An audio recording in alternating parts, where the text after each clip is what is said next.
Olá a todos, muito bom dia. Queria começar por agradecer por estar aqui e agradecer ao Maurício e à Cecília por este convite, mas também por esta história de 30 anos que nos traz até este momento e que hoje sejam... O Nicolás diz sempre que cada vez que alguém entra numa exposição, a exposição começa outra vez. E então hoje começamos outra vez a Porta 33, começamos outra vez este projeto e que seja o início de uma bela jornada novamente. Queria também agradecer à Luísa, à Carolina, à Fátima e ao Diogo, que também nos acolheram. Obrigada por nos fazermos sentir em casa. E tenho o enorme prazer de estar sentada nesta mesa de pessoas de quem gosto tanto e vou ler as suas biografias. Maurício, não precisa de introdução, fundador da Porta 33. Co-fundador. Co-fundador com a Cecília. Fomos um grupo grande, entre os quais a Cecília também. Entre os quais a Cecília que está ali e que podia estar aqui. Nuno Faria, curador, diretor artístico do Museu da Cidade do Porto, tem trabalhado em contextos institucionais e ao mesmo tempo desenvolvido projetos independentes em zonas periféricas no panorama artístico português.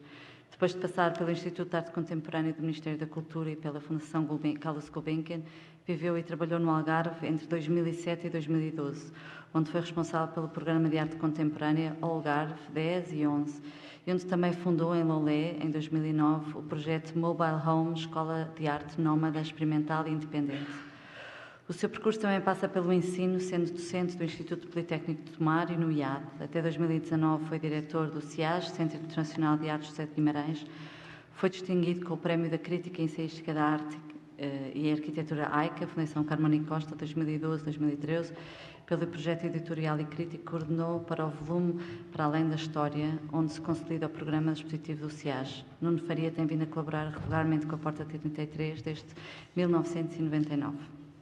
Ao lado está o Carlos Bunga. Frequentou a Escola Superior de Arte e Design das Caldas da Rainha, em Portugal. Atualmente vive e trabalha perto de Barcelona.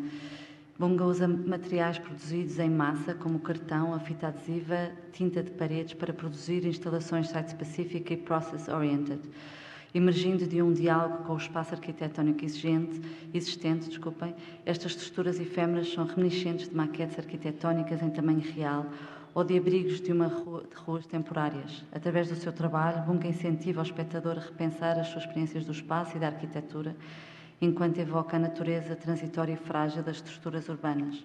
O seu trabalho foi apresentado em exposições coletivas no Artist Space em Nova York, New Museum, também em Nova York, no Museu de Arte Moderna em Varsóvia, no Museu Nacional de Cardiff e no Guggenheim Bilbao, para além de muitos outros que não estão aqui. Bunga participou na Manifesta 5 em São Sebastião, no Insight 05 no Museu de Arte de São Diego, na 14ª Bienal de Escultura de Carrara, na 29ª Bienal de São Paulo, no Prémio Artes Mundi 6 em Cardiff, na Bienal de Arquitetura de Chicago, na Bienal de Gardenia. Bunga fez exposições individuais em vários museus, incluindo o Paris Art Museum em Miami, Pinacoteca do Estado de São Paulo, Museu de Martel em Los Angeles, Museu de Serralves, Museu Universitário de Arte Contemporânea na Cidade do México, Museu de Amparo, Museu House Constructive, Museu Nacional de Arte Contemporânea em Barcelona, MoCA de Detroit, o MAT em Lisboa, o MoCA de Toronto, Whitechapel em Londres, Secession em Viena, Schöne Kunsthal em Frankfurt e o Palácio Cristal do Museu Nacional de Reina Sofia. A próxima exposição de Carlos Bunga será em 2023 e acontecerá na Bombas Gens, em Valência. Ao lado está a minha maravilhosa companheira Ainhoa Gonzalez, licenciada em História da Arte e mestre em Museologia e Gestão de Património Cultural pela Universidade de Barcelona. Atualmente gera o estúdio de Carlos Bunga. Colabora como consultora no projeto Arquivo de Arquivos do artista António Montadas e é professora de Gestão das Artes Visuais na Faculdade de Humanidades da Universidade Internacional da Catalunha desde 2015. Trabalhou durante 12 anos no Departamento de Coleções de Arte Contemporânea de Barcelona, no MACBA, como curadora adjunta da coleção, realizando pesquisas e aquisições e liderando a equipa de coleções na plataforma La Internacional. Trabalhou no CIMAM e realizou diversos projetos de pesquisa e de curadoria independente. E a mãe da Ainhoa, da Juno e da Vano, que estão ali, e que a quem também agradeço, que foram grandes inspirações para estes dias. E por fim, o meu companheiro de grandes aventuras, Nicolás Paris, que nasceu em Bogotá. O trabalho de Nicolás está intimamente ligado em questões de aprendizagem coletiva. O seu método de trabalho, baseado principalmente no diálogo, na arquitetura incompleta e no ato de desenhar e cultivar, procura construir ambientes de troca, produção e reflexões e novas formas de estarem juntos. No início de 2017, fundou o Instituto de Aprendizagem Radical, IMPAR, um local para mobilizar processos colaborativos e facilitar a ativação de grupos de estudo.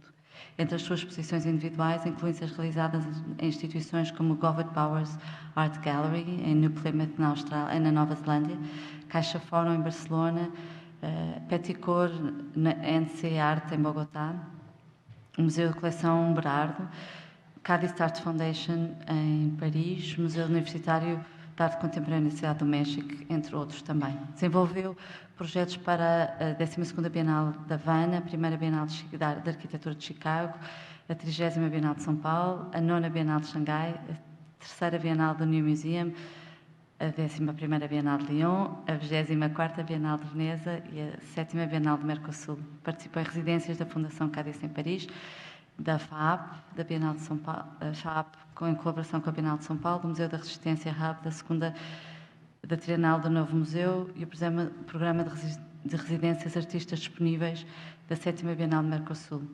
A sua obra integra coleções públicas e privadas como o Mosaic, coleção Rumex, Tate Modern, MoMA, La Caixa, Banco da República de Bogotá, Thyssen-Bornemisza, em Viena, entre outras. Bom, depois destas apresentações, a nossa ideia é cada um de nós falar durante um bocadinho, apresentar algumas ideias e depois falarmos em conjunto, não só entre nós, mas também convosco. Algo que temos, a palavra da nossa mesa redonda é implicar. E implicar quer dizer dobrar, entrelaçar, unir, e queríamos muito não só entrelaçar-nos uns aos outros, mas entrelaçar-nos e unir-nos a vocês que estão desse lado. Estamos juntos. Era mais bonito estarmos em mesa, numa roda a falar, e temos também falado muito neste lugar do Porto Santo sobre os líquenes. E os líquenes como uma espécie que invade ou que vive numa horizontalidade e de uma forma híbrida e numa relação de dependência e de reflexão sobre o contexto. E é interessante-nos pensar que este implicar é também sermos líquenes, colaborarmos com este contexto, fazermos parte, pensarmos sobre ele, refletirmos com ele e com ele alargarmos e invadirmos mais pedras. Implicar implica também conhecer o lugar onde estamos e por isso trouxe esta pedra das muitas caminhadas que temos feito. Implica olhar as pedras dos caminhos, implica ver as marcas nas pedras. A Carolina tem feito esse trabalho de uma forma muito bonita e integrá-lo no seu trabalho. Implica um processo de escuta, um processo de discussão e um processo de colaboração. Implica proximidade e conhecimento. E, nesse sentido, eu sinto-me muito desconhecedora deste lugar onde estamos a falar e a precisar de aprender muito convosco. Nesta ideia de sermos líquen, gosto da ideia de dissolver hierarquias e, se calhar, por isso pensava que poderíamos estar todos no mesmo nível e não nós sobre este foco da luz, mas estamos todos horizontais. E pensar também de que uma escola... Henrique, podes pôr a minha imagem, por favor? Quis trazer só uma imagem, se o Henrique me ouvir.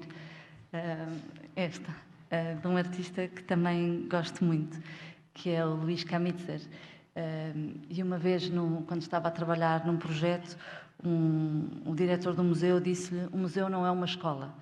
E então ele fez esta peça, que é uma peça que se põe nas fachadas dos museus, que diz: o museu é uma escola, o artista aprende a comunicar e o público aprende a fazer relações. Mais do que um sinal que está na parede, esta peça é um pacto assinado entre o artista e o museu.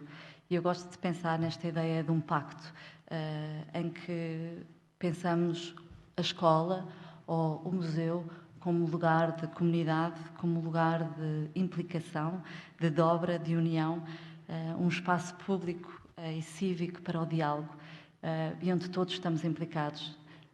Pensar a escola também como museu, fazer quase ao contrário do que propõe o Luís Camitzer, pensar este lugar como um espaço para testar novas ideias, novas comunidades, mas também dar voz àquilo que já existe e o papel que a arte e que a arquitetura tem um papel muito importante nesta escola e neste projeto, pode ter para transformarmos o lugar onde estamos, para transformarmos estas pedras.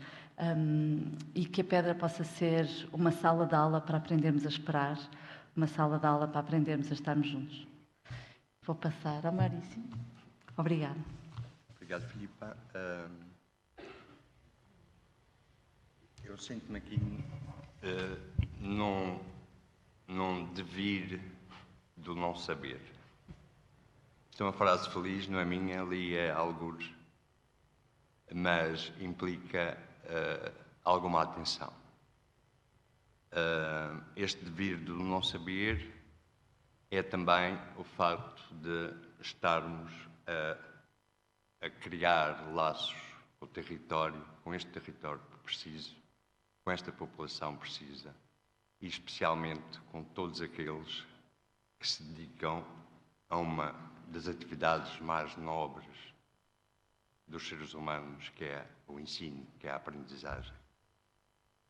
A nossa responsabilidade é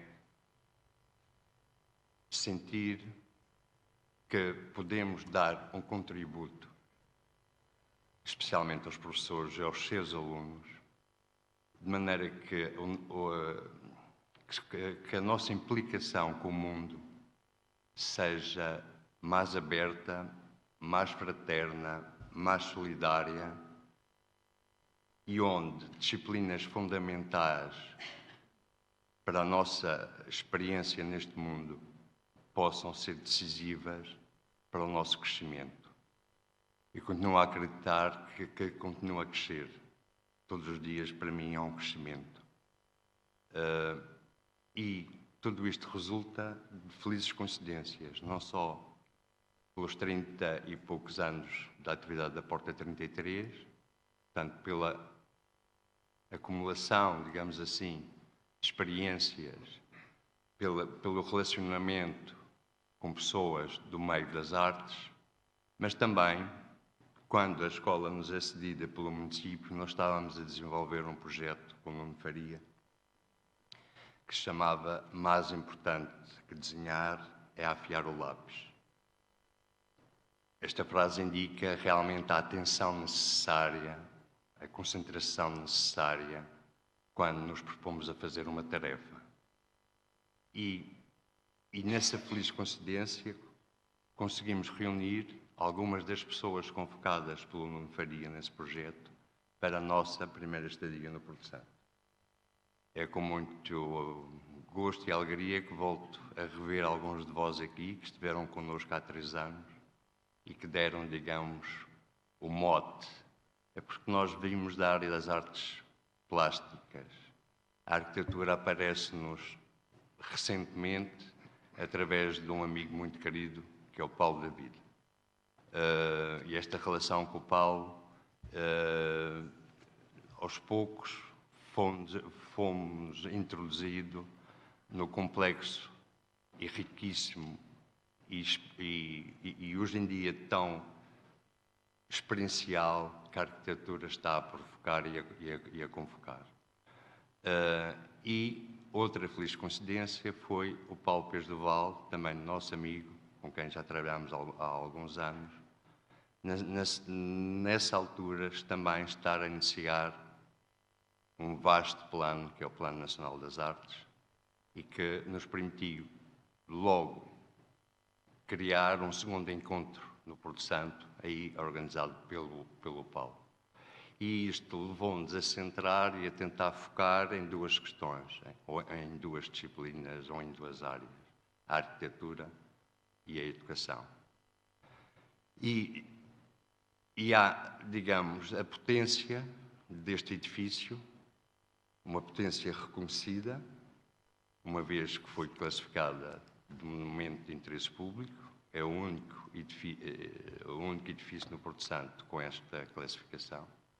O fato também da secção regional da Ordem dos Arquitetos ter chamado a atenção com o prémio, uma menção honrosa, pelas pequenas obras de adaptação que nós até agora conseguimos realizar. Portanto, é todo um encadeamento, é todo este devir do não saber que nós estamos a tentar, ou estamos, não digo a tentar, mas acho que estamos mesmo tentando de uma maneira muito empenhada, para o qual, ao longo destes últimos 3 anos, que é o espaço que medeia a cedência da escola e hoje, o nosso trabalho tem sido um trabalho silencioso, quase não público. Estamos a trabalhar com as instituições do Porto Santo no sentido de criar, estamos a chamar mapeamentos, tentar ver como é que concretamente podemos dar o nosso contributo. Começamos a ter um panorama geral e reparem que a Filipa, ao nomear as biografias dos nossos amigos aqui nesta mesa, e vão verificar que é comum a quase todos os intervenientes nestes painéis, a questão relacional é central. Eu acho que agora vou-me calar, porque o Nuno tem coisas a dizer. Caramba. Muito obrigado. Bom, eu estava a pensar exatamente a mesma coisa, não vou falar porque o Maurício é que tem coisas a dizer. Bem, antes de mais, saudar-vos a todos, aos meus colegas de painel e a vós aí. Ficou combinado que esta primeira intervenção era curta para depois conversarmos, para depois nos implicarmos uns com os outros, ou implicarmos uns com os outros, não é? Não acredito. Mas eu escrevi algumas palavras que, em grosso modo, vou ler e depois concluir. E falarei depois nesta conversa, se calhar com mais demora. Bom, eu pensei numa imagem, ou na imagem de um círculo, e de uma criança que corre à volta do perímetro desse círculo. Não corre, voa. Pensei como essa imagem convoca a potência, as forças da imaginação. O verbo implicar é estranho, porque se emaranha em significados contraditórios. Daí talvez a potência desta palavra e de talvez ter sido escolhida para esta conversa. A escola, enquanto ideia nobre, falhou clamorosamente a sua vocação. Perdeu a noção desse círculo, julgo eu. Perdeu uma ideia de implicação, de entrelaçamento, como dizia a Filipa, de reunião. Julgo que implicar, a palavra implicar, ou julgo que implicaria desinformalizar, pôr em dúvida, deshierarquizar, que são verbos que a escola conjuga com grande denodo, com grande competência. A hierarquização, a separação e, de uma certa forma, esta ideia de informação que está tão colada àquilo a que chamamos de educação. Nós sabemos, já foi aqui dito, até pela imagem da Filipa, é interessante estas coincidências no discurso, que há uma relação de fascínio entre a escola e o museu. Eu ocupei-me, nestes últimos anos, de um museu, mas também já me tinha ocupado anteriormente de projetos mais ligados a uma certa ideia de educação.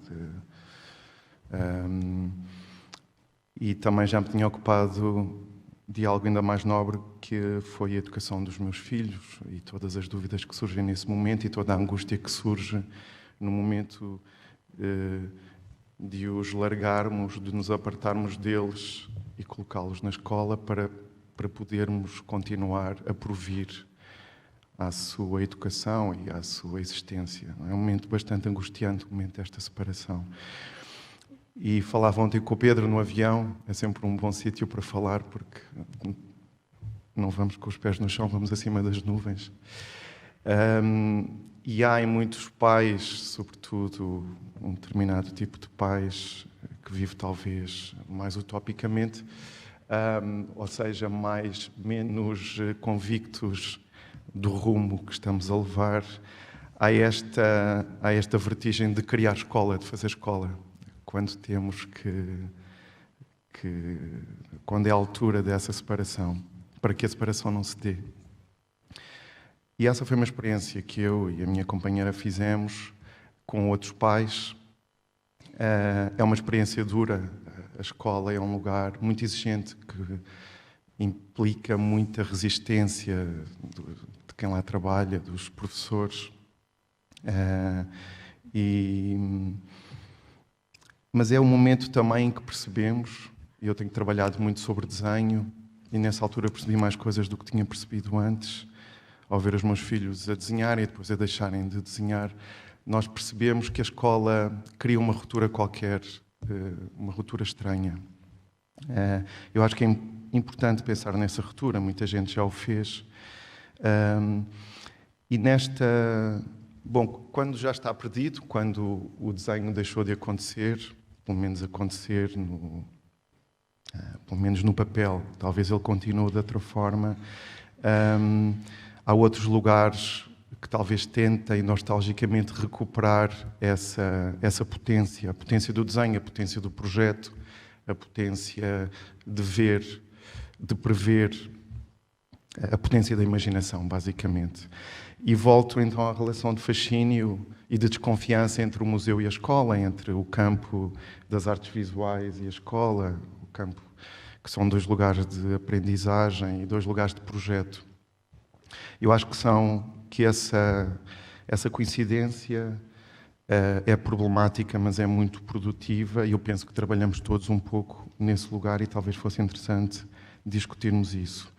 O projeto da Escola do Porto Santo, de que eu não quero falar nesta primeira intervenção, tem essa potência, tem essa promessa, e penso que é por isso que estamos aqui todos, não é? Nessa vontade de, na medida do chamamento, da convocação, de participarmos neste projeto e de aprendermos com ele. Eu queria terminar dizendo que a escola é talvez, mas poderia ser talvez mais o lugar da oralidade. Tenho pensado muito nesta cisão, nesta tensão entre a escrita e as civilizações da escrita e os povos da oralidade, e aí há uma fratura. No trabalho que desenvolvi no Museu da Cidade do Porto, que desenvolvemos nestes últimos anos, pensámos muito operativamente, porque pensar é uma coisa, pensar operativamente é outra, na forma como as instituições, penso no museu, penso na escola, penso noutros lugares,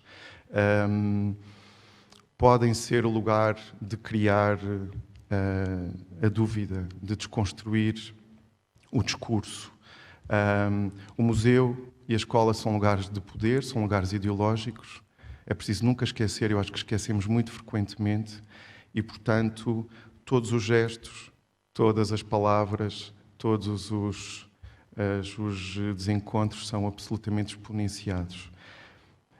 Para terminar, dizer aquela belíssima frase da criança que no filme da Danielle Houllier e do Jean-Marie Straub se recusa a anunciar aos pais que não vai mais à escola. E diz, a razão que invoca é: na escola só me ensinam aquilo que eu não sei. Eu diria, talvez, é um texto da Marguerite Duras, claro, eu diria talvez que é preciso ouvir as crianças. Mesmo a criança em nós, nunca é tarde para termos uma infância feliz, como dizia o outro. E os jovens, claro, é algo que eu penso que nos interpela muito agora, numa altura em que em que não sabemos para onde vamos, é preciso dizê-lo. Os adultos não sabem para onde vão, é talvez preciso ouvi-los para os ensinarmos a ouvir e para aprendermos com elas, com as crianças, com os jovens.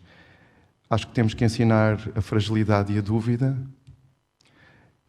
e acho que nestes tempos de incerteza temos que dizer que não sabemos, para talvez conseguirmos, no lugar da escola, criar um verdadeiro fluxo e inventarmos a escuta outra vez. Obrigado. Olá a todos. Para mim é um prazer e uma emoção estar aqui. Eu sou português, até já desde 2005 vivo fora de Portugal. Portanto, podermos estar aqui na Ilha de Porto Santo a falar aquilo que podemos chamar, na minha perspectiva, uma espécie de escola do futuro, me parece ser um conceito que se pode aplicar a muitas outras escolas. Portanto, as escolas estão cheias de problemáticas, estão cheias de problemáticas que o Nuno também referiu, a responsabilidade de ser pai, a deixar os nossos filhos, e eu tenho uma certa sensação que a escola sempre, muitas vezes, é um espaço bastante castrador. Não é? E gostava de relacionar um pouco também com a minha prática, o meu trabalho, que sempre me perguntam se eu tenho uma formação de arquiteto. Eu não tenho uma formação de arquiteto. Acredito que todos nós temos uma formação de arquitetos, porque vivemos num espaço casa, um espaço que é familiar, um espaço que sentimos que é nosso, e eu penso que realmente é uma responsabilidade e que todos temos de poder, e a possibilidade que temos de poder falar do espaço casa. Eu não sei se é possível pôr a primeira imagem que eu selecionei. Este é um projeto... Não, era a outra anterior. Como disseram, eu trabalho com materiais banais, frágeis. Este é um projeto feito no Museu de Detroit, em 2018, e é um grande labirinto. Era um labirinto onde as pessoas podiam circular, havia espaço onde não podias passar e tinhas que dar a volta e chegar a um centro da peça. A ideia do público é muito, muito importante. Eu penso que o público é quem constrói a obra de arte. Eu penso que a obra de arte não termina um artista, termina o público. Acredito que a arquitetura a arquitetura necessita das pessoas, portanto, eu realmente penso que os espaços arquitetónicos sem pessoas são espaços fantasmas. Portanto, são as pessoas que ativam. Os espaços fantasmas são espaços que se degradam e se perdem no tempo. Portanto, as pessoas são esses organismos que ativam os espaços, que os alimentam, que dão vida e são essenciais para poder trazer vida aos espaços da cidade e aos espaços das nossas casas. No meu trabalho, a ideia de processo é muito importante, mais do que projetar num resultado final o que vamos fazer, ou projetar num plano arquitetónico uma ideia, me interessa a ideia da experiência. Portanto, eu quando faço os meus projetos, normalmente acontece o que estou a fazer aqui neste momento, que é viajar no sítio e não trabalhar tanto sobre um plano arquitetónico. Portanto, o viajar, o sentir o lugar, o estar no lugar, o falar com as pessoas, o sentir a terra, o sentir a água é muito importante. E eu penso que essa metáfora relativamente a este momento em que estamos aqui, é uma primeira vez que estou em Porto Santo, é muito importante esta ideia de sentir o lugar. A ideia de sentir que a arquitetura também tem que ser um espaço que esteja vivo, um espaço onde o público é importante ter em conta. Portanto, eu digo público. Quando falamos de um público, pode ser uma coisa mais museolística, mas eu digo público, digo em relação à população. Portanto, eu penso que um dos desafios grandes do projeto da escola aqui de Porto Santo são as pessoas. Trazer as pessoas para a escola, que as pessoas acreditem neste projeto, que sintam que é seu e que realmente eu penso que isso é um pouco a chave do que pode ser o projeto de escola. Portanto, um projeto aberto à comunidade e que haja intercâmbios. Muitas vezes, nos trabalhos que eu faço também, eu não faço desenhos prévios, não há maquetas.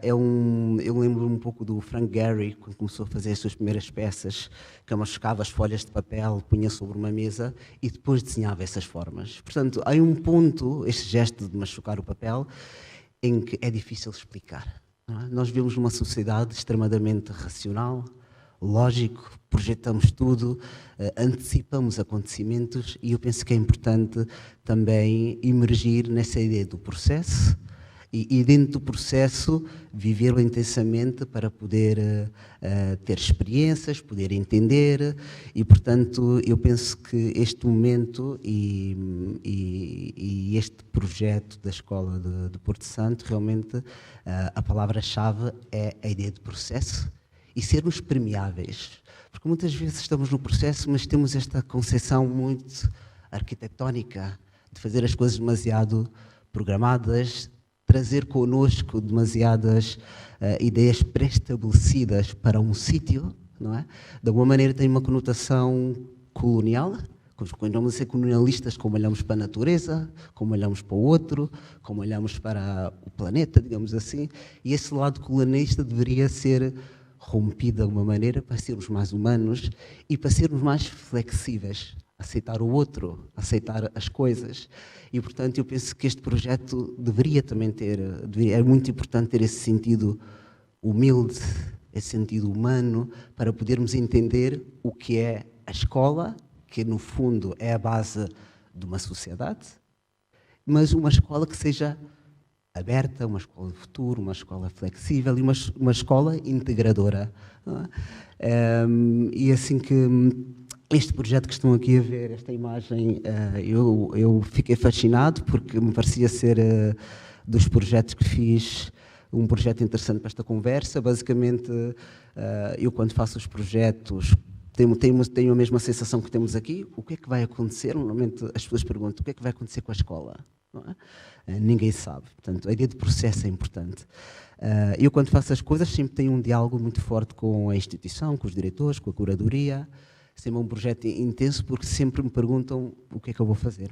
E então o que aconteceu neste projeto concretamente é que as pessoas entravam nesta peça, eram convidadas a entrar e chegavam ao centro da peça. E chegou um momento, que eu já não estava em Detroit, que as pessoas começaram a deixar pequenos objetos no centro deste labirinto. Uma fotografia, o bilhete do autocarro, um colar. Começaram a ser tantas relíquias ali no centro que o museu ligou-me. Carlos, o que é que fazemos? As pessoas estão a deixar aqui de objetos, artefactos. E eu respondi, não toquem em nada. O que me parece bonito é que nós temos uma tendência em ter um controle sobre tudo e há uma coisa que não se controla. Esse ato intuitivo, esse gesto das pessoas irem deixando coisas, me parece uma metáfora muito bonita para deixar espaço para essas coisas que não se controlam, essas coisas que trazem vida. E para mim também é muito importante nos projetos a ideia da participação. Portanto, eu realmente penso que a arquitetura ou as obras de arte, se não há pessoas, são espaços vazios. Portanto, a ideia de participar faz com que as pessoas ativem as obras e isso é ativar qualquer peça, seja arquitetura ou de artes plásticas. Obrigado. Vou passar aqui a Ainhoa. Okay.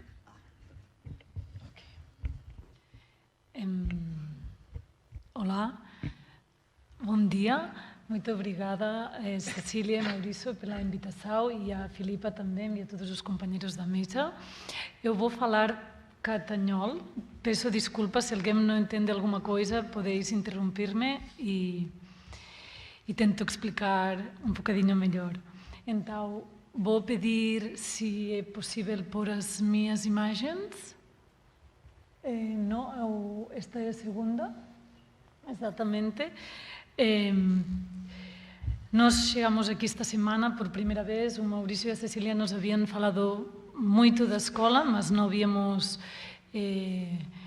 tido a oportunidade de experimentar o edifício e quando finalmente tivemos a possibilidade de ver, estar nos espaços, fiquei mesmo impressionada com a arquitetura do João Ramalho e o facto de chegar a projetar um edifício até pensar não só na funcionalidade mais básica, mas chegar à ideia do jogo, não? Nos muros que não só são paredes, mas que são playgrounds, não? Para os meninos, mas também para os adultos, porque, obviamente, na primeira imagem temos a minha filha que está a passar embaixo, não? Que é esta coisa que nós adoramos quando somos pequeninos, quando nossos pais põem as mãos e nós passamos, não? O entrar, o sair,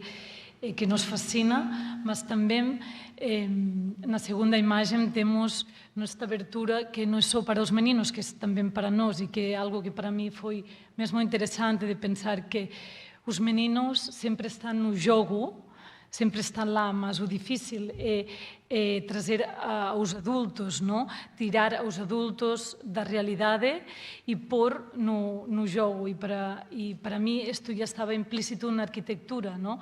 O Ramalho não só está a trabalhar como arquitecto, há aqui uma mirada também artística, poderíamos dizer, não? Como há tantos outros artistas que trabalharam na ideia do playground, a Niels Norman, muitos outros, agora não vou a mencionar, mas acho que é mesmo interessante essa conexão e também a idade, porque para mim a escola não é só a escola na idade infantil, mas tento pensar este projeto como uma escola da vida, não? Porque afortunadamente os humanos, a diferença dos animais, temos um cérebro que é plástico e que aprende sempre, nós estamos sempre em processo de aprendizagem e acho que é por isso que tem todo o sentido pensar em um projeto onde ontem falava com, já não me lembro, alguém estava a dizer um centro cultural, mas também eu acho que uma escola per se, não? Que pode ser a escola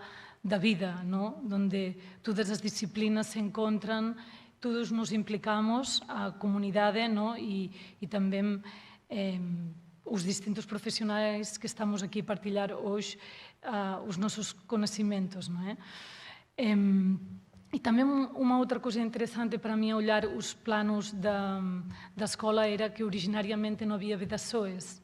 E quando estes dias estava a andar pela ilha, vi as outras escolas com todas as vedações, os muros, não, fechadas, e era um bocadinho contraditório, não, de ver um projeto tão aberto, não? Esta ideia, eu acho que está tudo implícito nesta arquitetura, todas as ideias que podemos imaginar nesta escola do futuro que estava a dizer o Carlos, mas que já o Ramalho acho que estava a intuir, o que queria experimentar de alguma maneira. E isto de uma parte, e da outra, não sei se podemos passar a segunda imagem, slide. E depois, no mesmo percurso, quando estávamos a ver o perímetro, o contexto da escola, entrei numa casa abandonada e foi surpreendente, porque depois, no dia seguinte, eu fiz esta foto, mas estava a falar com a Sónia, que está aqui também presente, e estava a perguntar, olha, estes materiais, não? Então começamos a falar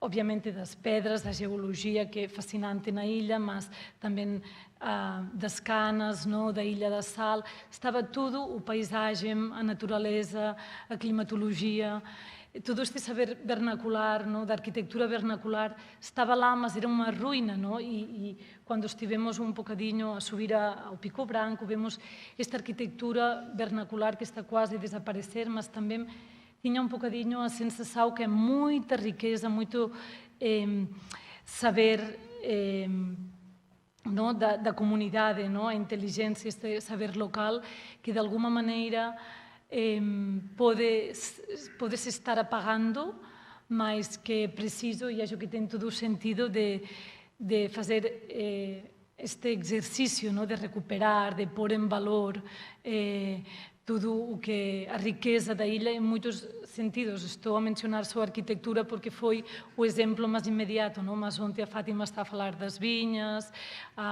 acho que as tinturas há muitíssima, a geologia é fascinante. Nós só chegamos na segunda e estamos ainda a descobrir e a sentir que a ilha tem muita coisa para oferecer. E era um bocadinho esta reflexão que queria partilhar e também esta ideia de que a ilha sempre, as ilhas em geral, não têm esta particularidade de, em espanhol, nós dizemos estamos aislados, não? E gosto muito do termo porque é muito físico e de alguma maneira pode ser uma prisão, não? Mas também esta escola acho que pode ser uma porta ao mundo, não?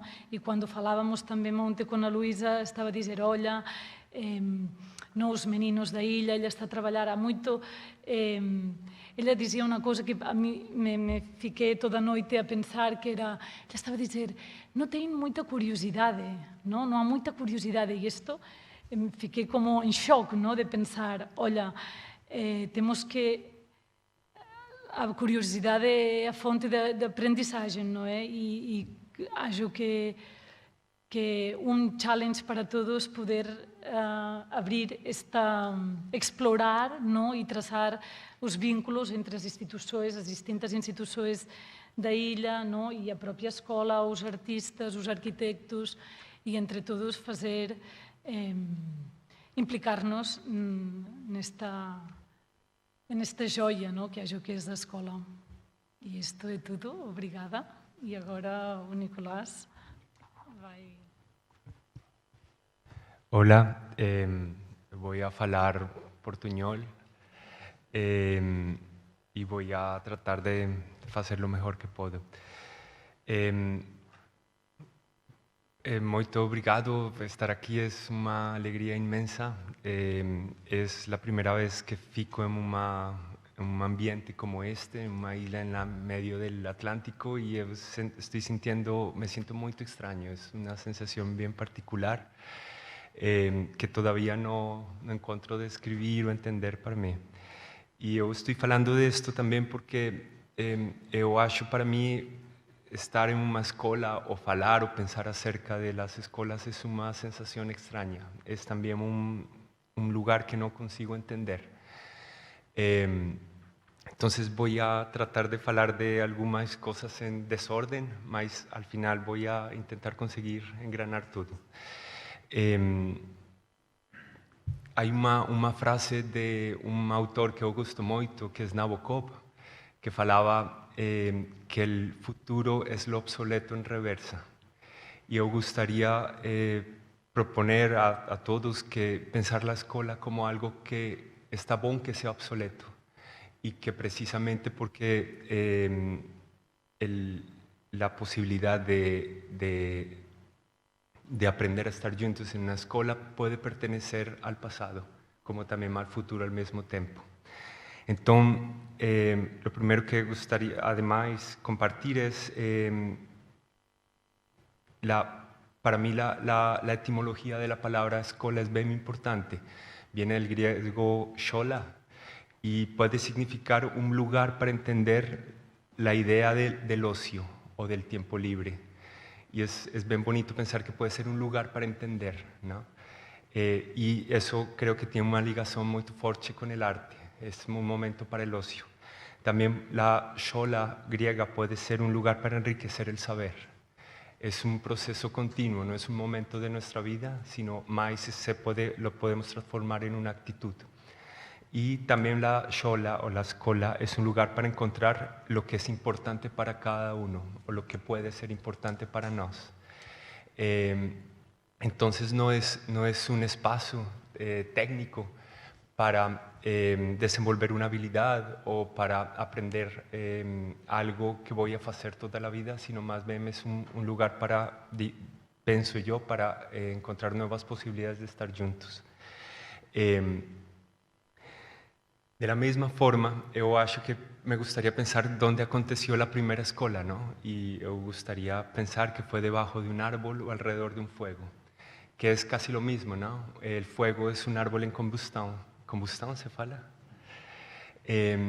y ese momento en donde todo va creciendo lentamente, como en un árbol, explotando lentamente, o también un lugar donde todo se consume poco a poco, como el fuego del árbol. Creo que es bien importante pensar cuáles son los ritmos de aprendizaje y cuáles son los momentos en los que sucede una escuela.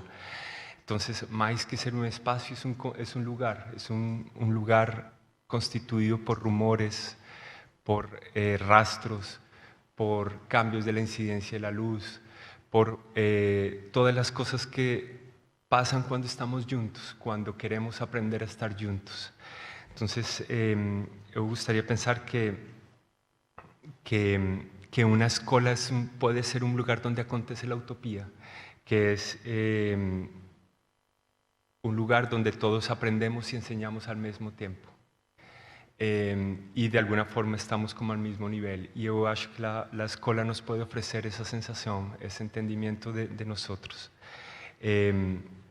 También yo acho que la responsabilidad que podemos tener al pensar de nuevo una escuela es conseguir o intentar con toda la fuerza llevar la experiencia individual a un aprendizaje colectivo. Yo acho que esa es la deuda que tenemos con las instituciones educativas. Entonces, ¿cómo podemos constituir un lugar basado en el rumor, el entendimiento, en la palabra como material plástico, para que cuando nos equivoquemos nos sintamos seguros? Yo acho que eso podría ser una manera bien especial de acercarnos a las posibilidades de la escuela. Y además, si eso acontece, yo me gustaría pensar que la escuela se convierte, el espacio mismo se convierte en una ferramenta.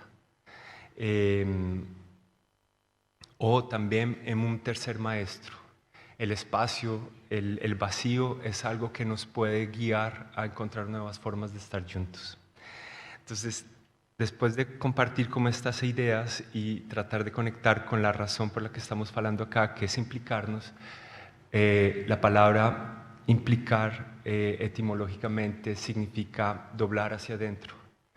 Pero como el futuro es obsoleto y el pasado puede ser el presente, me gustaría también compartir muy rápido un ejercicio o una forma de implicarnos con tal vez el origen de la escuela, que es el árbol o el fuego, que yo acho que son lo mismo, como ya falé.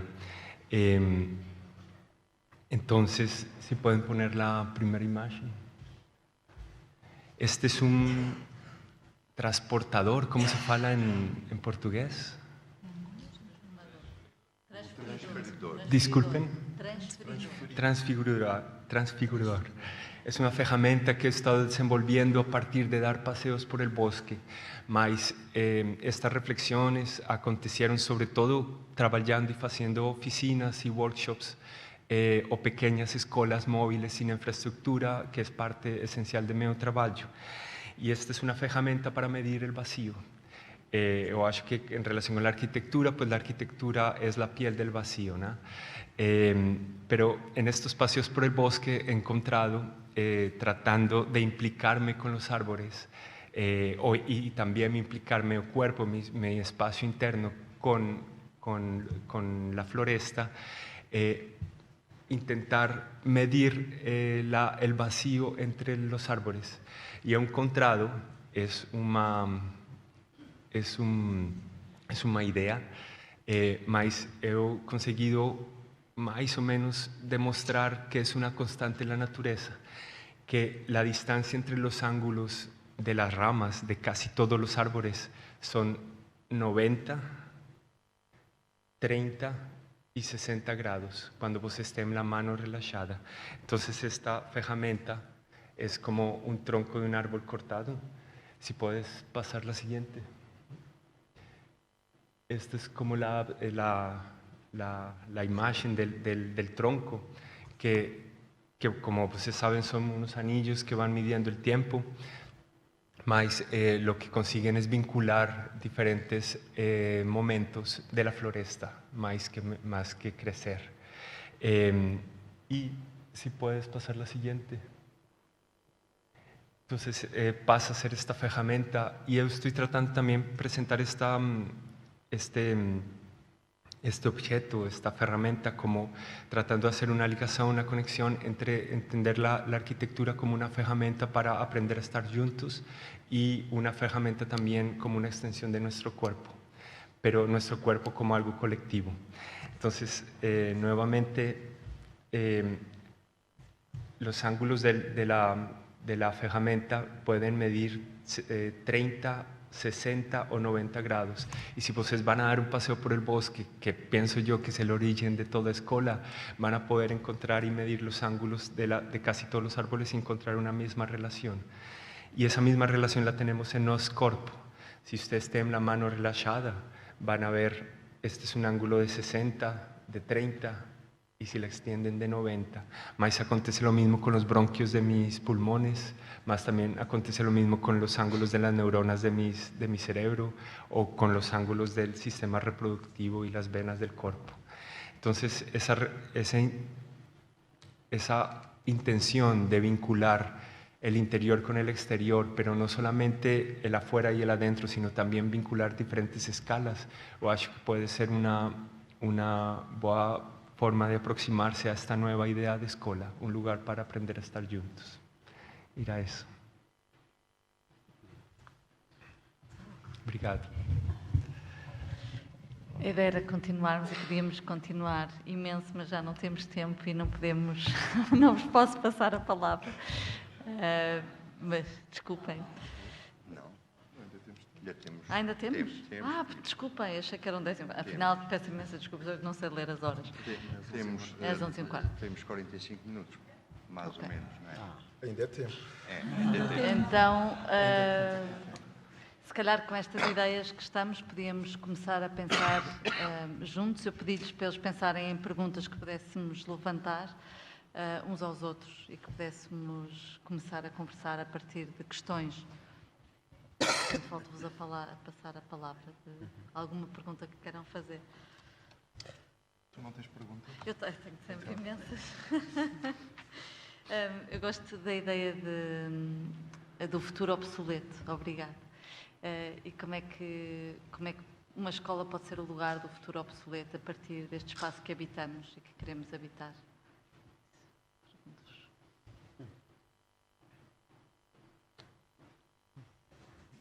Eu fiquei muito intrigado com essa, e tomei nota, entre outras, dessa ideia do futuro obsoleto. Podes, não sei, Filipa, se achas desenvolvê-la um pouco mais, porque não disseste só isso quando falaste nessa formulação. Sí. Tal vez pensar que cuando, por ejemplo, yo quiero llevar a cabo un proceso de aprendizaje es la intención de progreso, de ir hacia adelante, ¿no? de conseguir acumular saberes. Mas eu acho que puede ser todo lo contrario, es centrarme, encontrar mi propio centro. Eu gostaria de pensar que, por exemplo, a ideia de sabedoria, mais que saber muitas coisas, é saber-me a mim mesmo, E eu gosto muito essa ideia de que talvez minha responsabilidade é encontrar meu próprio centro. Vou a falar um exemplo para você. En el lugar donde eu vivo, en los Andes de América del Sur, una región en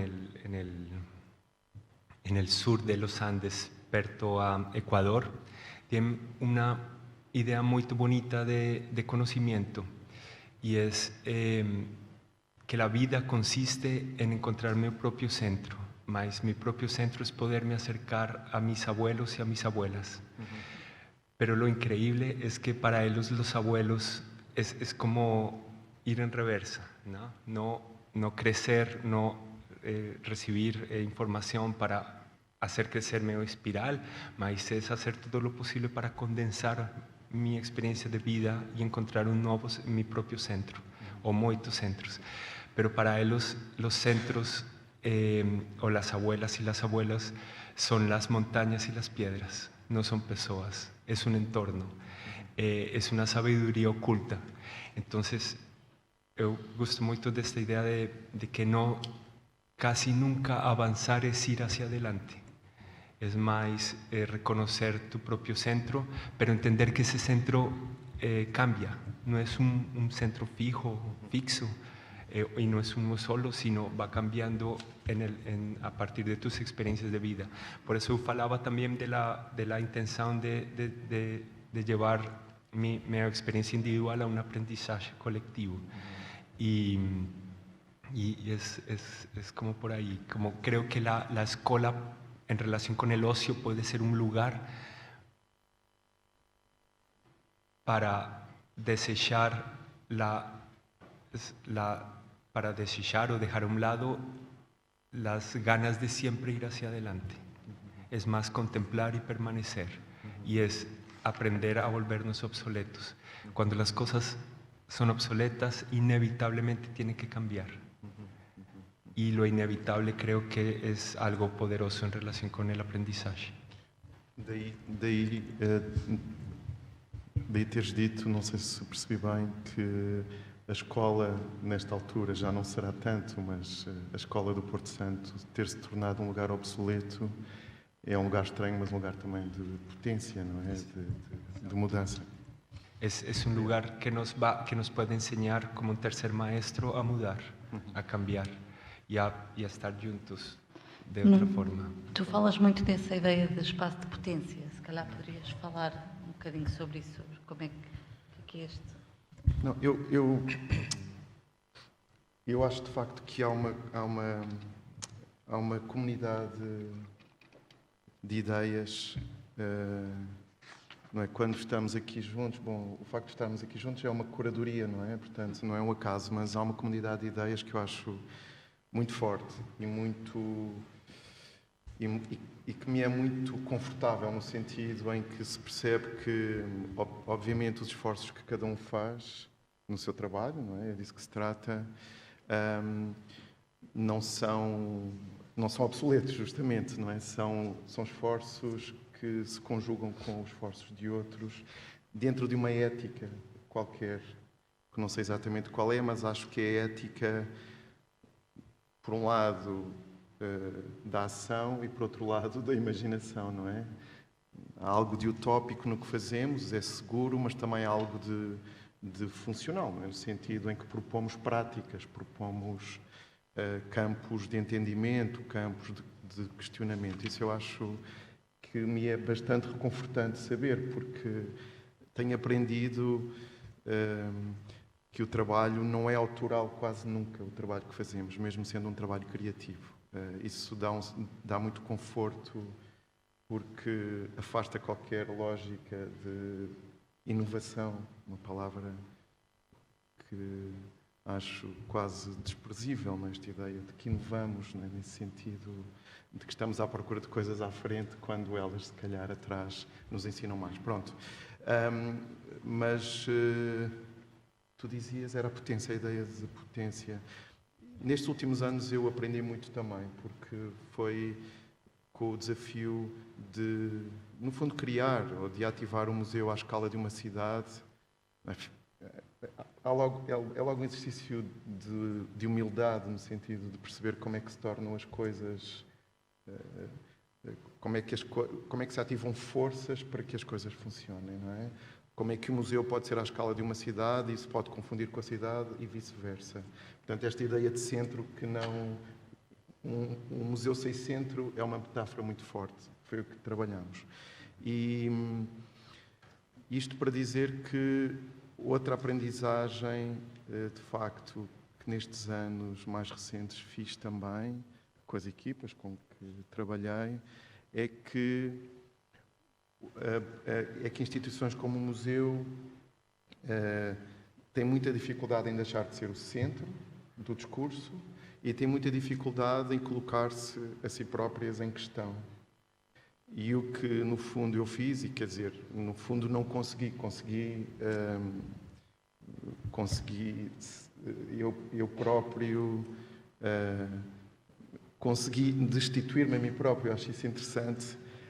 A frase mais recorrente dos discursos que fui fazendo era: o museu tem que preparar o seu desaparecimento. Bom, quem desapareceu foi o diretor do museu, é normal. Mas isso é uma frase muito séria, ou é um programa muito sério de trabalho, não é?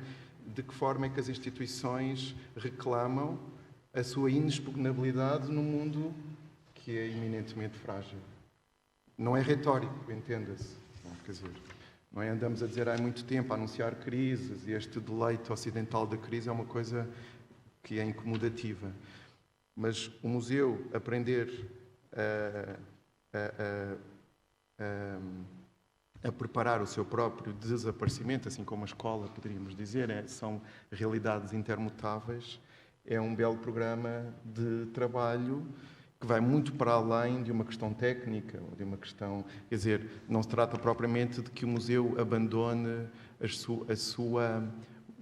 seus usos. Não é? Conserva, preserva, mostra, escolhe, exclui, inclui.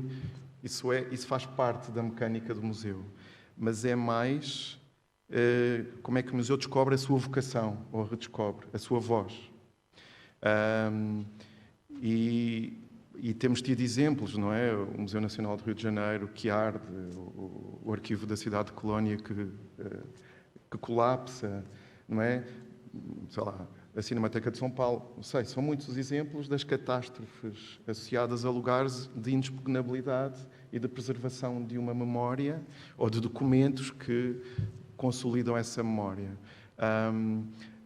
E são sinais brutais e quase finais de uma fragilidade. E trabalhar, não é, quando o Nicolas fala deste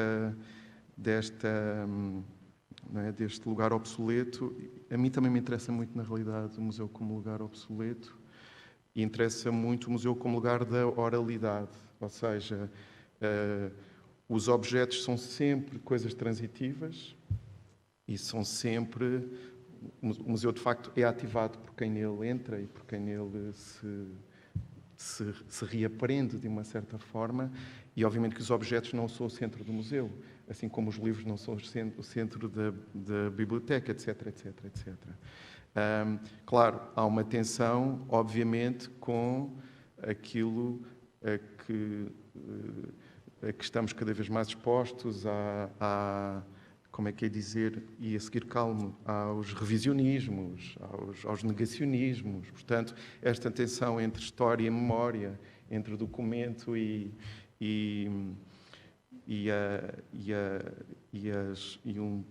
entre documento e corpo,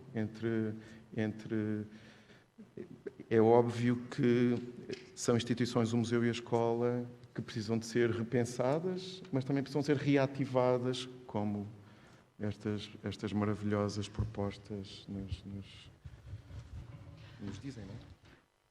Ainhoa, tu tens trabalhado muito... Querias falar? Desculpa. Não. Tens trabalhado muito também com o contexto da escola e pensar a escola. O que é que tu achas que é preciso, que a escola precisa de desaprender? Como é que a escola pode ser um lugar de desaprendizagem? Sí, por exemplo... Nos anos que estuve no MACBA, estivemos a trabalhar un proxecto desarrollado pela Generalitat, pelo Departamento de Educação, que son as escolas Magnet, por exemplo, que non sei se conocen porque foi un proxecto que nos Estados Unidos arrancou nos anos 70 e foi consolidado nos 80, mas agora como 3.500 escolas Magnet ou institutos Magnet. E en Cataluña copiamos este proxecto, mas hubo 3 institucións que fizemos a proba piloto. E foi o MACBA, a Filmoteca de Barcelona e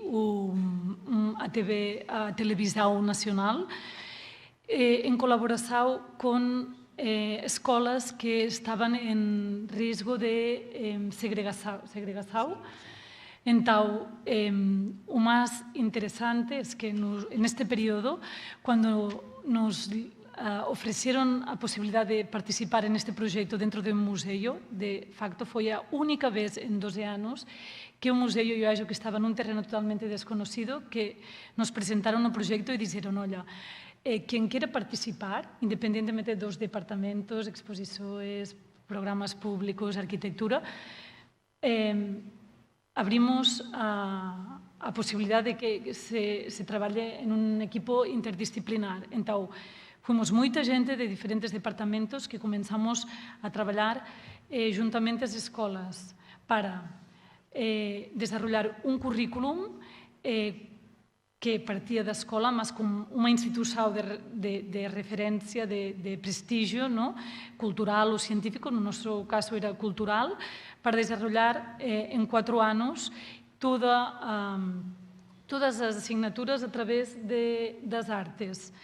E no princípio foram 3 escolas, agora eu já não estou no museu, mas são mais de 45 escolas, não só na cidade de Barcelona, em toda a Catalunha, mas uma coisa que para mim é muito importante, que aprendimos durante o processo, é um dos requisitos que precisam as escolas que querem formar parte deste projeto, é que o 80% da escola, dos professores da equipa, tem que concordar, tem que formar parte desta, tem que subscrever ou adicionar-se ao projeto. Tem que haver um consenso da maioria da escola, porque sí que acontecia que muitas vezes as escolas e os museus, os equipos estavam divididos, igual que nos perguntaram quem quer participar, e estávamos todos en un terreno absolutamente desconocido, ¿no? Trabalhar, colaborar con profesores, desaprender, porque os programas educativos trabalharon sempre nunha liña moito específica. Aquí había conflictos de intereses e foi o máis fascinante de tudo, ¿no? Entender que a colaboración implica, ¿no?, desaprender por parte pelas dúas partes, en realidade, ¿no? E basicamente un bocadinho, iso é moito máis largo, mas podemos falar depois se alguém tem curiosidade, mas acho que era o reto. Posso? Olha, eu gostava apenas de... Bom, queria fazer uma pequena aportação. Relativamente ao Nicolas, o da Escola Obsoleta, gostava de referir ao Marc Augé, o grande filósofo, tinha um conceito chamado futuro anterior. Eu acho que se pode aplicar aqui também, esta coisa entre o futuro e a parte do passado, temos estar ali entre uma coisa e outra. E gostava de falar também desta questão da arquitetura, que nós estamos a falar de espaço e tudo mais, e de uma relação que a mim me interessa muito, que é falar da ideia do que eu me sinto próximo, que é a arquitetura ou os arquitetos animais.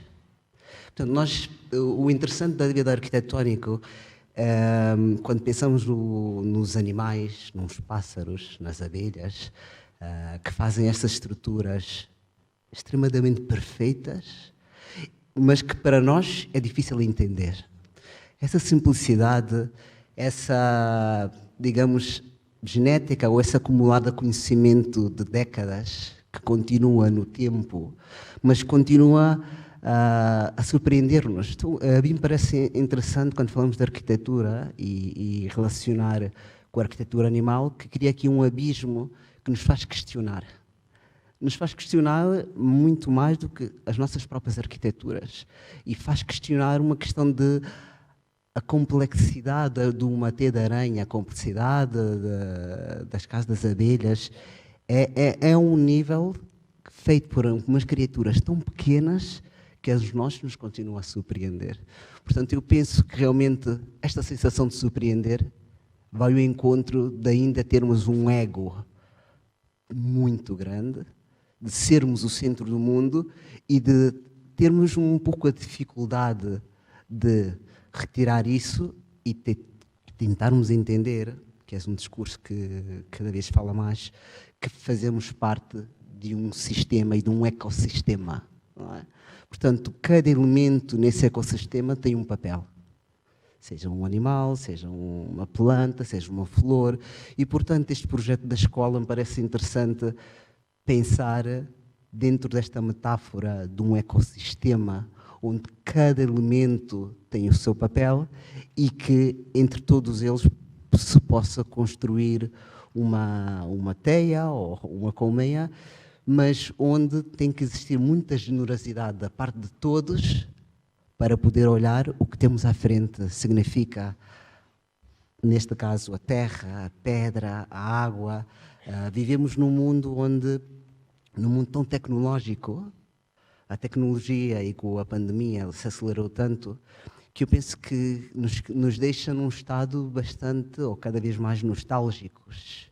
E esta nostalgia, que vai ao encontro da nossa essência, nos leva a essa ideia de sentir a necessidade de tocar a terra, de abraçar-nos, de beijar-nos, fazer o amor, de tocar as plantas. E então eu penso que realmente este projeto no Porto Santo, nesta ilha pequenina, que pode ser um projeto laboratório, eu acho que a palavra laboratório é importante trazer para esta mesa e para este projeto. Neste laboratório, eu acho que é muito importante que não evitar os olhares e essas posições colonialistas. Que a colonialização tem uma conotação que nós muitas vezes vamos com as colónias, não é isso, é esse lado colonialista que tem muito de arrogância, que tem muito de superioridade, que tem muito de poder. E, portanto, essas coisas realmente são coisas que também influenciam nos discursos e que é importante que, alguém falou aqui, não sei se é a Filipa, que seja um projeto que tente, que é complicado, que todos estejamos numa mesma plataforma, digamos assim, e pensar que a base de tudo isto realmente é a escola do futuro, que é as crianças, mas também todos os públicos, todas as populações de todas as idades. Não é? Eu sempre, me parece interessante, agora só uma pequena metáfora, a falar dos museus. Eu às vezes não entendo porque é que os museus deixam entrar as crianças nos museus. Então eu pergunto, uma criança no museu, pela sua essência, não pode correr, não pode saltar, não pode jogar, manda escalar. Então, quer dizer, é um pouco contraditório, não é? Entender o que é a essência de uma criança e, muitas vezes, as regras do museu. Portanto, eu penso que é realmente importante que seja um projeto, e a escola também, porque as escolas, quer dizer, é antinatural, de alguma maneira, os miúdos estarem sentados, quer dizer, no fundo, as escolas se está a formatar as crianças. E é uma estratégia também social a nível industrial e tudo mais, mas pronto, queria deixar um pouco isto assim aberto, esta coisa da arquitetura dos animais, que é uma coisa que me fascina e que penso que tem várias questões a poderem ser levantadas e questionadas. Queria-te fazer uma pergunta, Maurício.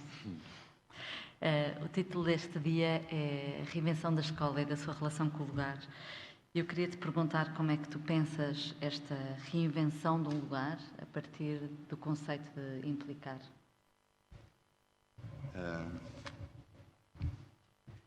Acho que penso muita coisa e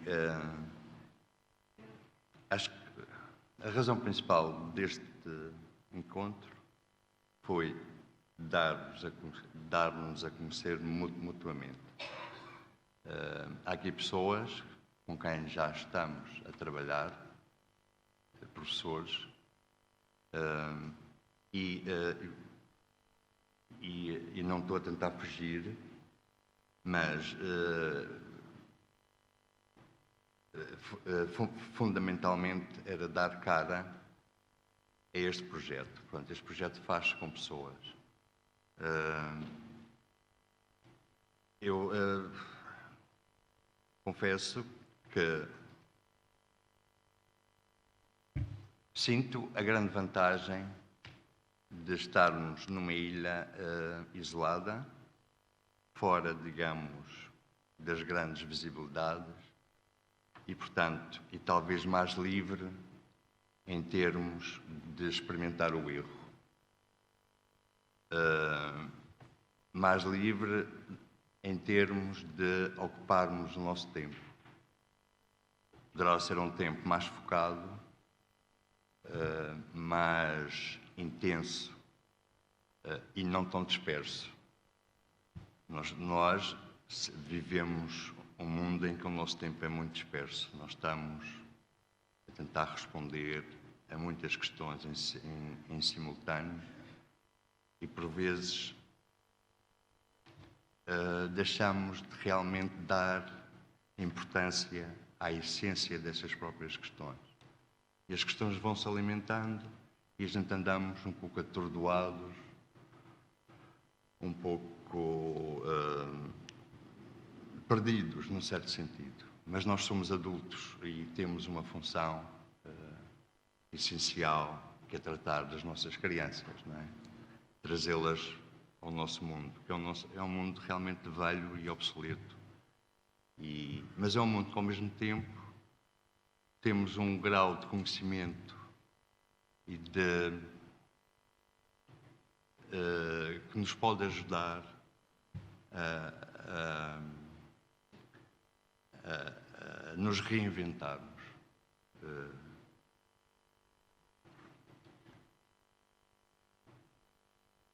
Aproveito estar aqui muitos professores.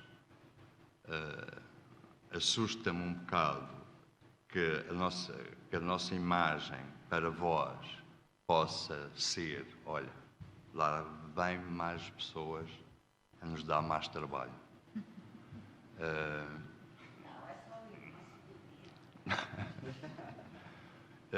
Nós sabemos que os professores também não estão bem, estão sobrecarregados de atividades que por vezes não são as atividades para as quais eles são vocacionados. Mas a gente precisa de tempo. Esse tempo acho que o Porto Santo nos vai proporcionar e vai ser benéfico. Eu acho que só poderei fazer mais comentários no final do dia. Não, porque realmente acho que vou aprender muito com estes painéis e com o público presente. Este é um projeto essencialmente, digamos, democrático e coletivo. Agora, como encontrar essas ferramentas? Precisamos de tempo. De tempo, mas não é de tempo no género, trata-se disso amanhã.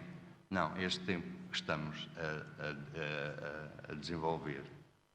E espero que realmente que a escola possa ser um sítio de atração das pessoas, que as pessoas passem por lá, deixem as suas propostas, ajudem-nos a construir este projeto. Gostaria só, vou pedir ao Henrique que pudesse passar um pequeno filme que nós ontem mandamos. É um filme que fala sobre o vento, sobre velas, mas é o resultado de um dos últimos exercícios que se fez na escola do Porto Santo. E é circular. Tem uma imagem. 2, 3, muito bem.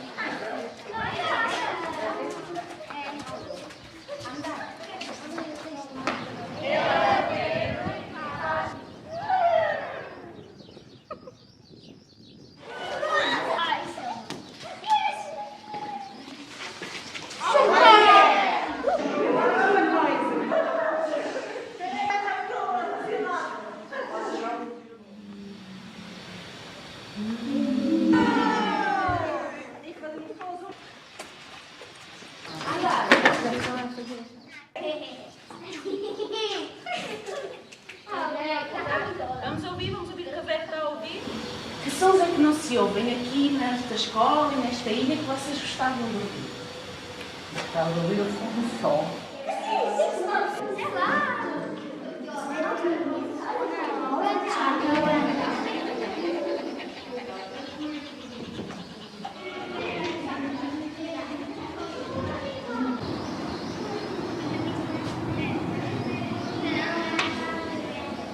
E as batas, vocês já não têm batas, não é? Eu tenho batas, não abri esta escola.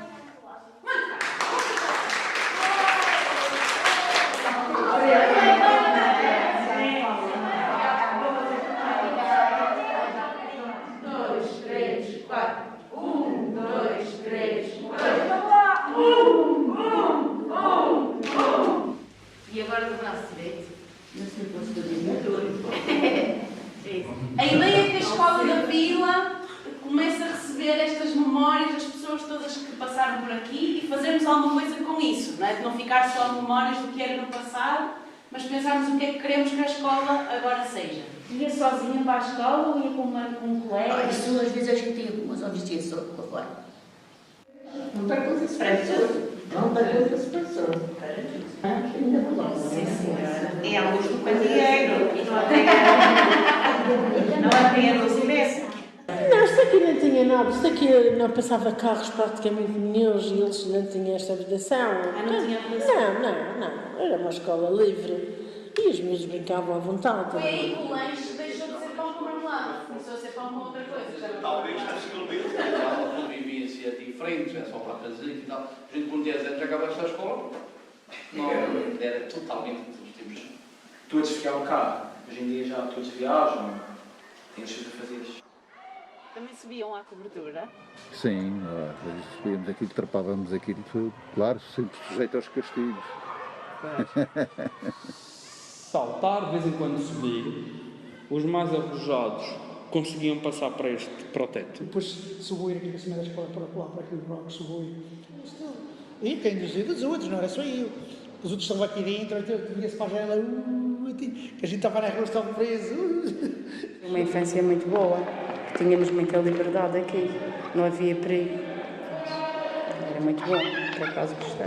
E costumo dizer, há pessoas que recuam no tempo através de um cheiro, de uma comida. Eu sempre que entro aqui nesta escola parece que recuo no tempo. É verdade? Impressionante.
Bom, este é um pequeno apontamento de diversos exercícios que temos feito e é através destas tentativas que começamos a objetivar ou a tentar aprofundar uma maior coerência. E agora acho que podemos abrir, não é? Às pessoas, à vossa participação. Façam perguntas, comentem,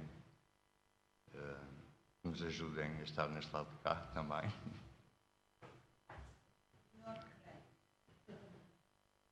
Não ouvi.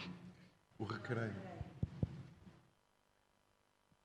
Irmos todos dançar, é isso? Já? Mas também podemos dançar e cantar antes de comer. Acho que a escola pode ser realmente complementar à escola oficial. Acho que na escola nós não temos o compromisso que os professores têm. A esse nível somos mais livres. E por que não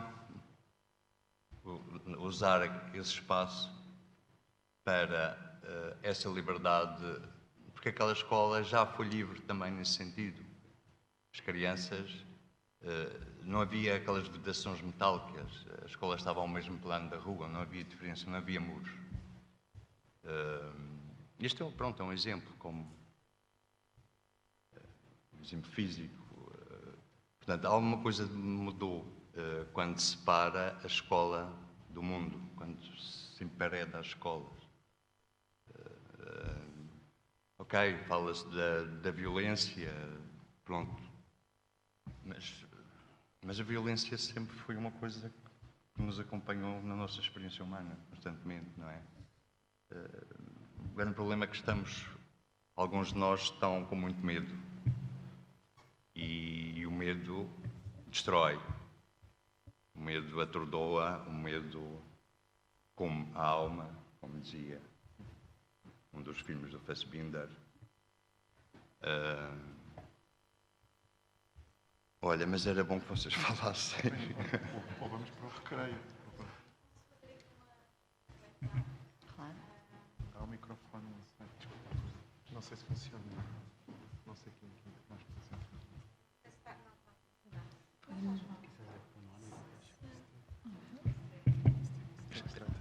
Este está funcionando. Este está. Susana. Eu também. Não está, não. Não está? Este está.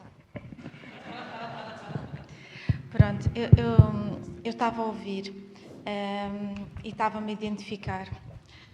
Estava a ouvir aqui sobre o facto da escola ser às vezes um lugar assustador. E acho que tem um bocadinho... eu acho que aqui nós, quando entramos aqui na Escola da Vila, nós entramos um pouco na máquina do tempo e voltamos a um tempo em que realmente podíamos ser felizes nas escolas. E acho que, volto a dizer, a escola é muito importante porque a criança interior fica em nós toda a vida. Nós temos esta criança que alimentamos. E em relação ao tempo de agora, as coisas estão bastante adulteradas. E a minha experiência, tenho 3 filhas e sou filha de pais professores primários. A minha experiência é que há uma grande ingerência dos adultos na vida da escola, em relação aos professores e em relação às crianças. Tanto a exigirem que as crianças sejam os melhores dos melhores, e isto causa muito stress e muitas vezes o brincar e eu aprender brincando.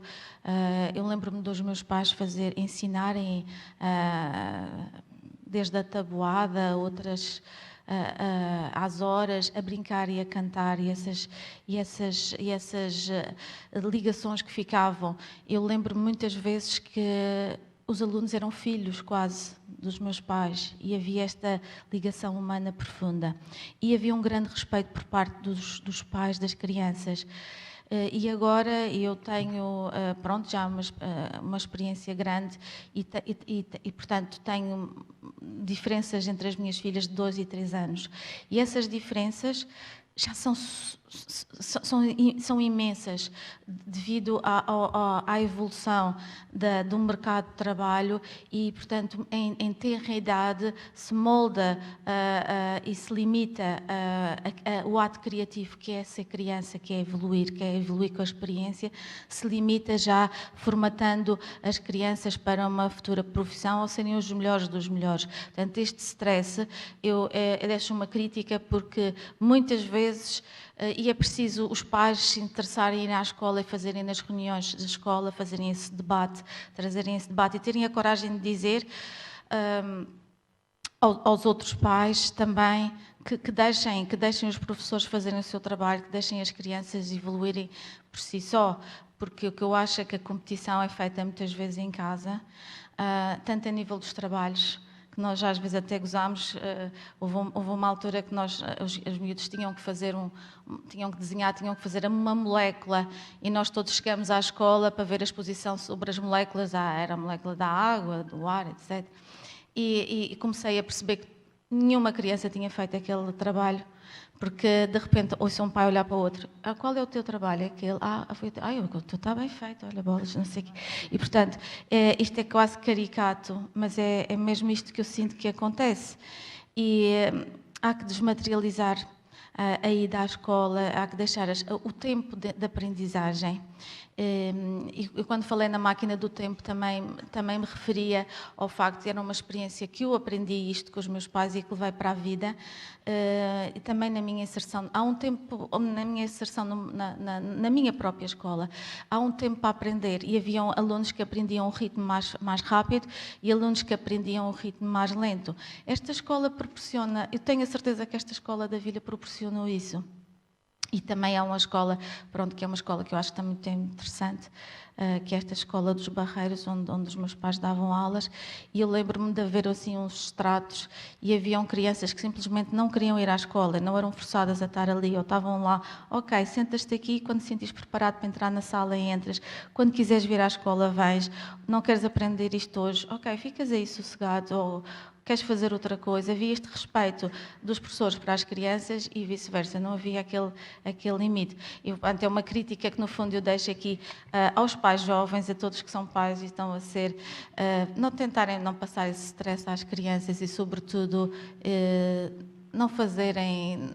Não tentarem que os filhos sejam aquilo que eles não foram ou que queriam para eles. Portanto, isto é mesmo a minha experiência como mãe, neste caso, não como arquiteta, em que eu vivi, pelo menos aqui da região autónoma da Madeira e depois para fora, mesmo na faculdade, há uma grande ingerência de toda a família no que deve ser a evolução do ser humano, que é uma coisa bonita, e ver também disto de uma maneira mais positiva, não...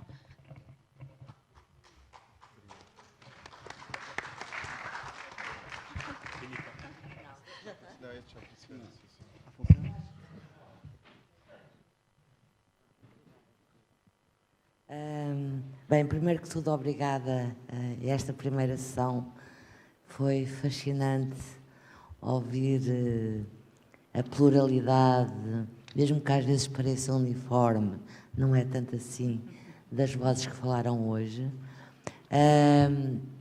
E gostava de, mais do que uma pergunta, é um comentário que levanta questões e que são questões que eu penso, Maurício, que ao longo do dia nos acompanharão e que provavelmente ao final do dia, eventualmente, estamos ainda mais confusos, o que será bom.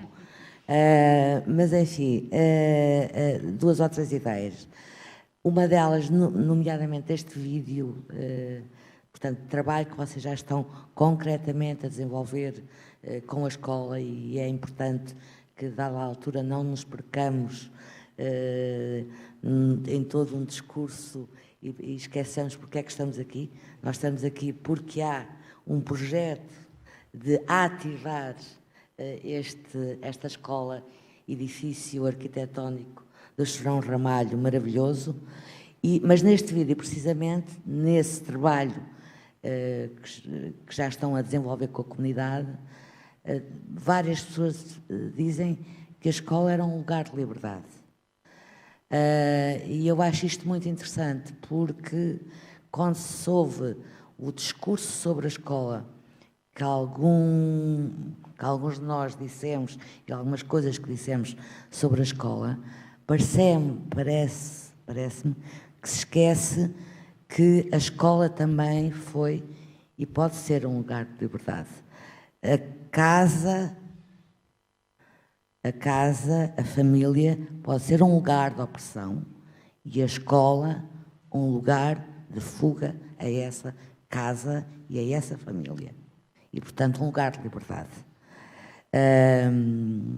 Porque temos tendência a colocar-nos sempre neste lugar, desculpem dizer esta palavra horrível, mas pronto, é útil só para... Horrível não, mas que é só horrível porque se tornou um clichê. Mas pomos-nos num lugar de privilegiados e esquecemos que, de facto, para muitas crianças e para muitas pessoas, a escola é, de facto, um primeiro lugar de liberdade e de possibilidade. E às vezes onde comem. E às vezes onde comem. Portanto, não esquecer, é aquela velha metáfora, não é? Não atiremos a água do banho com o menino lá dentro. Portanto, cuidado, acho que devemos ter o cuidado deste discurso anti-escola e do discurso da escola como como só o lugar de repressão, de fim da criatividade infantil.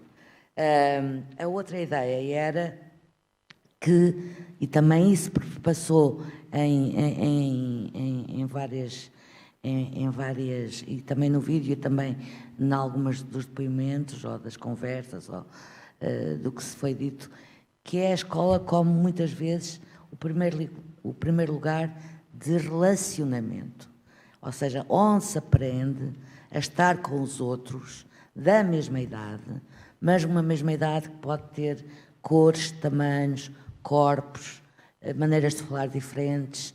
Portanto, um espaço, a escola é também, muitas das vezes, o primeiro lugar de relacionamento com o outro, para além do estrito círculo familiar, se não tiverem nascido num orfanato. Recordo sempre como, não é? Portanto, a escola como esse lugar de aprendizagem, de relacionamento alargado com os outros, da mesma idade, mas que têm corpos e modos diferentes de falar, que vêm de sítios diferentes. Por fim, outra ideia. Eu gosto imenso da ideia de desaprender, mas para desaprender tivemos que aprender antes. Porque desaprender implica que antes aprendemos. Ou em casa, ou na escola, ou na internet, ou nas redes sociais. Portanto, desaprender lindamente, mas para desaprender tivemos que aprender.